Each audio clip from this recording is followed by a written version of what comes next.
Chapter 15. Angelique. Angelique lay restless, her eyes flickering open and closed. Each time she dared to check the clock on her mirror-topped nightstand, it felt as if time was crawling.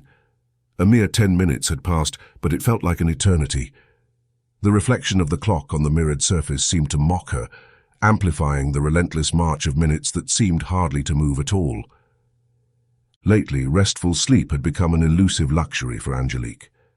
The sensation of unfulfilled days weighed on her, with the office offering her little to occupy her mind due to the tumultuous state of the Union. Recently, her workplace had transformed into a mere pit stop, while the gym became her sanctuary, a place to vent out the restless energy. Yet even the fatigue of physical exertion didn't grant her the respite she sought. The nights stretched endlessly, punctuated only by her frequent glances at the clock, marking the slow, agonizing crawl of time.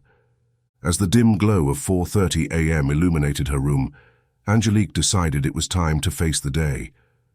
While her day typically began at 5, she felt the lure of an early start.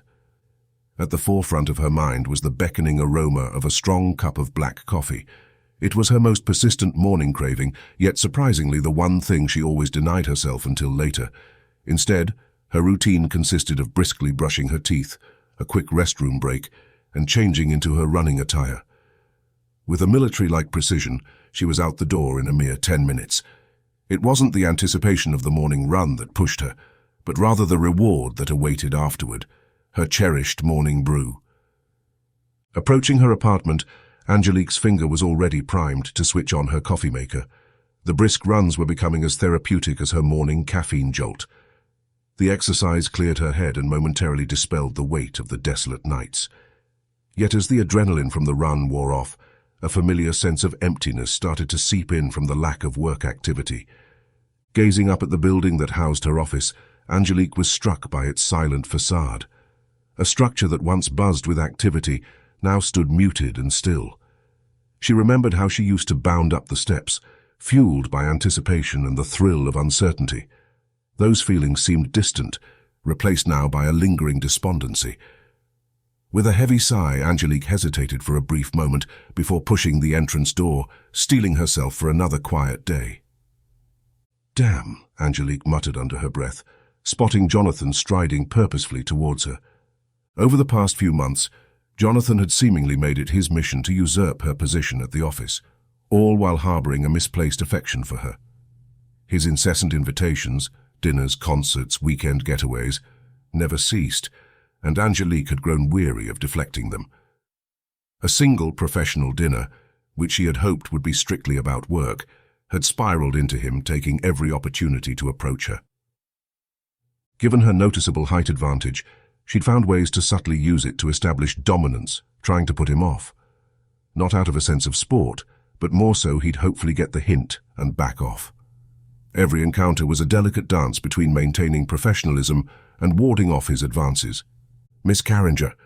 "Well, here we go again," she thought to herself before addressing him. "Yes, Jonathan, good morning." Angelique was doing her best to be polite. After all, she was still his boss and wanted to keep a good working relationship with what staff she had left. "Great. Were you able to get a good night's sleep? You are looking really spry this morning." As he spoke, he ran his eyes up and down her body, and Angelique could feel her skin crawling a little, almost like it was trying to run away without her. "It was okay. What do you have going on this morning, Jonathan?" Angelique thought it best to get him focused on work and not on her. She knew it wouldn't be good to fold him up like a pretzel, even though deep down she wanted very much to hurt him. "Oh, this job just keeps a person moving. Just checking to see if you have received any information on the events taking place in Missouri." Angelique just stood there, holding her coffee in one hand, her other placed atop the Colt 1911 riding her hip. It was her relaxed posture when conversing with others. Every so often people would swear she was caressing the thing, soothing it as if to keep it calm. After a minute of thinking, what the hell is wrong with this guy? He knows there has been no intel on anything coming through this office in weeks. She gave him a crooked smile and started moving for her office while saying, "I saw that last night on the news. It is quite the mess. I'll let you know if there's any intel, and you do the same, okay?" "Sure thing. You're originally from Missouri, right?" he asked in a manner she was not sure about. It was just off. Angelique shrugged it off as she replied, "Yes, up to the point I left for the army." Now she was finally to her office door and wanted to make damn sure he didn't follow her in. "Hey, could you bring me the security logs for the last week by 1000 hours? We may not have much happening around her, but some things we need to stay on top of." "Thanks." She was so proud of herself as she closed her door. Buried beneath piles of paperwork that no longer held relevance, Angelique's desk seemed more like a relic of days past than a working space. The once buzzing hub of activity, the intricate systems connecting the agency, now lay dormant. The lack of internet access had reduced her state-of-the-art setup to mere expensive paperweights. Even phone calls, which had previously brought a flood of information, now trickled in, offering little more than generic updates. She leaned back in her chair, rubbing her temples, her mind whirling. Yesterday's news segment played like a reel in her mind. The media's portrayal of events often painted a very different picture from the inside scoop she was privy to. It was hard to distinguish truth from embellishment, especially when her primary tools for verification had been handicapped. Then there was Jonathan. Their conversation that morning was an unwanted distraction, another layer of complexity in an already convoluted environment. His advances, always inappropriate, seemed especially so amid the current crisis. Angelique exhaled deeply, trying to find a semblance of clarity as she made her morning phone calls. "Am I from Missouri?" she said out loud to herself. Since Jonathan had asked that question, she'd had the thought of home bouncing around in her thoughts. Whispers of nostalgia filled the silence of her office. Childhood memories, the sounds of her family home, the laughter, the familiar streets, and the unmistakable warmth of being surrounded by loved ones played vividly in her mind. It was a stark contrast to the sterile environment she currently found herself in. "It's time for a vacation," she thought.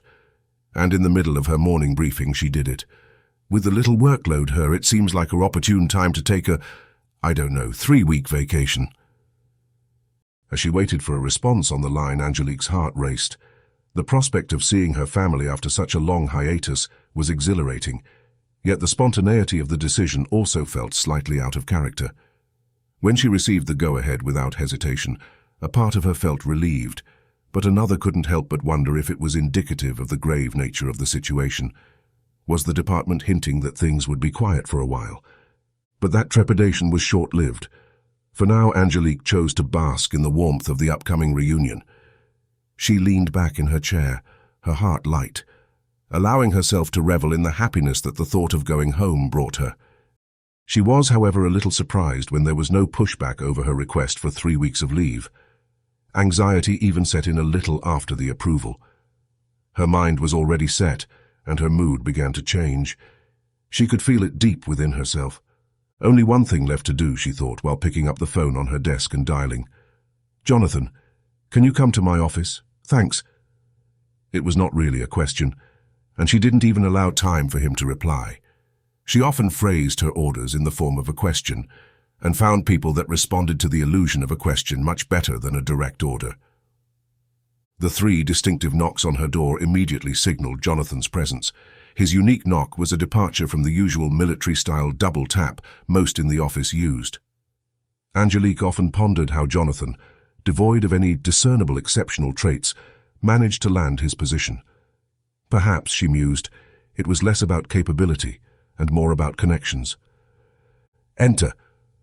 The door swung open slowly to reveal Jonathan, his posture relaxed, and that ever-present smirk on his face. Though he had never been in the military, his attire often suggested otherwise, always dressed sharply, almost too sharply for the setting. He had a particular way of trying to blend in, yet always stuck out. The pristine suits, the perfectly gelled hair, the ostentatious watch that glinted whenever he gestured. Everything about him screamed that he was trying too hard.